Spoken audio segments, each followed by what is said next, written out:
Ebusia ahaya pinas GH mama kwa bana ye nyina ye nim se ansa na wo be ko school bia bi mu no uko school ni wi na afa de ya ma ho certificate ana se abasobode ye se wa ya de wa ko school ni wi nenso awade ente sa awade de u fi ase na ya ma ho certificate na o de akom e de akoba obra eno chi na mpanimfo se awade wo hoi ne kwan ewade pa na chese ewo musa ne ntinam aware fompo eni omo ba be ware eni omo ma ware mpo ne de bia no omo tietie futu e de kan ma bra bo ho se ne ebe ya ebe bo mo e wo one way or the other no ti na ya former second lady eye Samira Bawumia ane wehu ne ho e wo program bia se na program no omo se eye better together eye aware share program a omo de betututu omo hofo ho na all share ne personal experience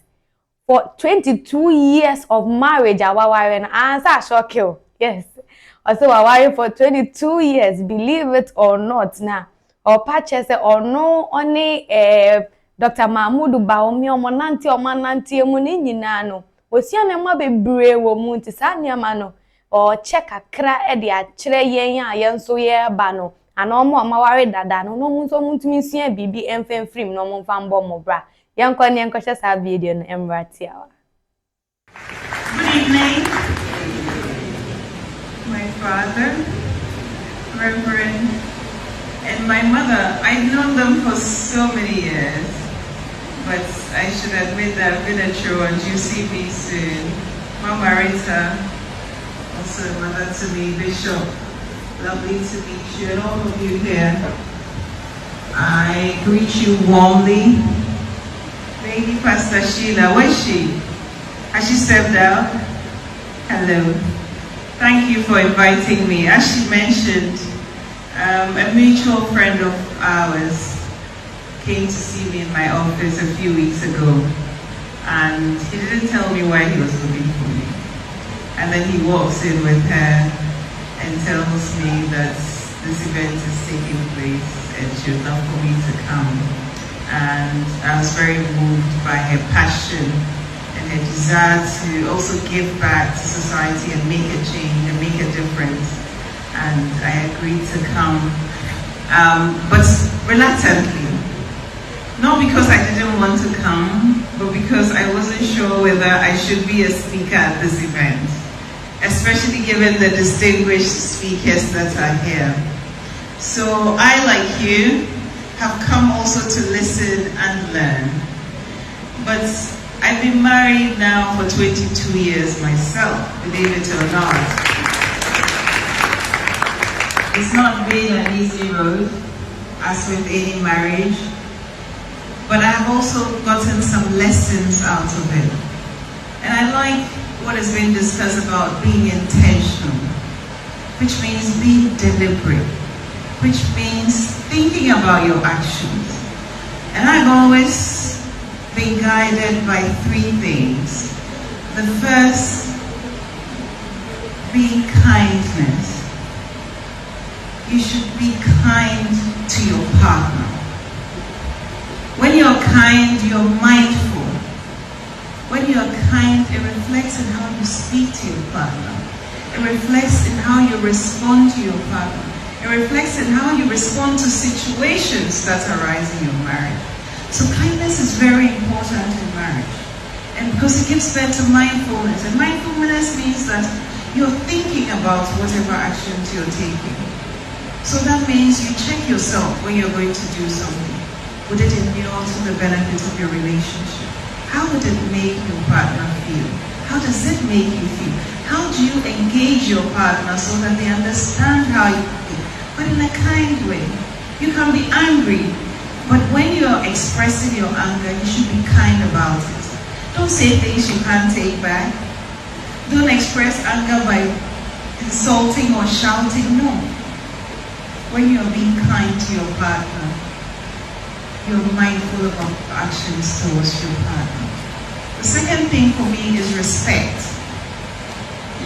No relationship can survive without respect. Respect is one of the key pillars of any successful relationship. when you marry somebody, you have decided to give your life, to share your life with that person. I think people don't sit back to think about what it means to be married to someone. Basically, you're saying that this earth that the good God has put you on, I choose you to travel this earth with, to travel this journey with, to live the life that God has chosen for me. I choose you. It's a heavy responsibility, and it's a trust that you have put in that person to say that I want you by my side. But it means you have to respect them. Because in as much as you're together, you are separate beings. You have probably separate characters. We've heard that they say opposites attract, right? So sometimes you see some very loud people with some quiet people, and you wonder how do they get along, but they do. So when you respect each other, you're mindful about how you engage with each other. So respect for me is very important, and I've learned that over the years. Because when you respect your partner, you won't speak to them out of turn. You won't speak to them out of turn in public nor in private. You won't do things that demean them. You won't do things that diminish them. When you respect them, you want to uplift them. When you respect them, it bears on who they are and the outcomes that they also have. Because then it means you have trust in them. You have faith in them. It means you also put them on a certain pedestal. And then finally, I think as a partner, we need to support each other. As partners in a marriage, in a relationship, support is one of the most important things. You need to be each other's champions. My fathers are here, and I know what Mama does for my father. When you go to their house, she will come and give you water. She will take care of you. Because she understands the assignment of her husband. And she supports him. I do the same for my husband. I know his assignment.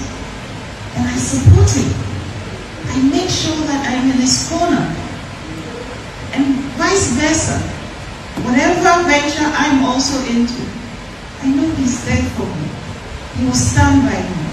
And that is what support does. That if you have a partnership, you're there for each other. You're intentional about uplifting each other, helping each other to grow. Because this is the person you have chosen as your forever.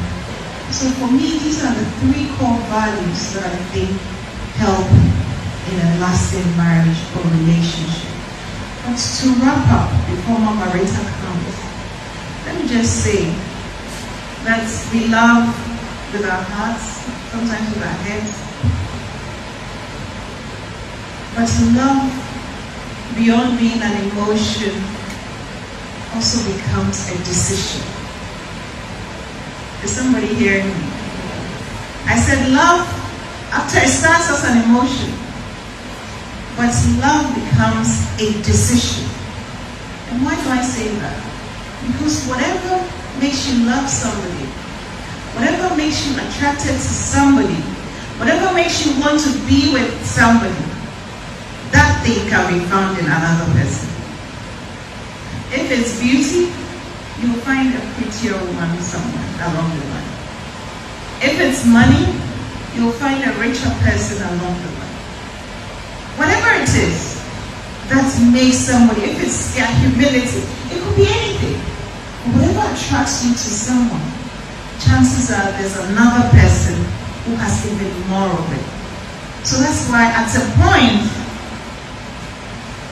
it becomes a decision that I have decided that this is the person that I love. This is the person that I want to be with. So it doesn't matter what somebody else has. It doesn't matter what somebody else looks like. It doesn't matter how rich somebody else is. I have decided this is my partner, this is my spouse, and this is my forever. And once we are mindful of that, we will work towards building a relationship that will be lasting, that will be prosperous, and that will be impactful for generations to come. Thank you very much. God bless you.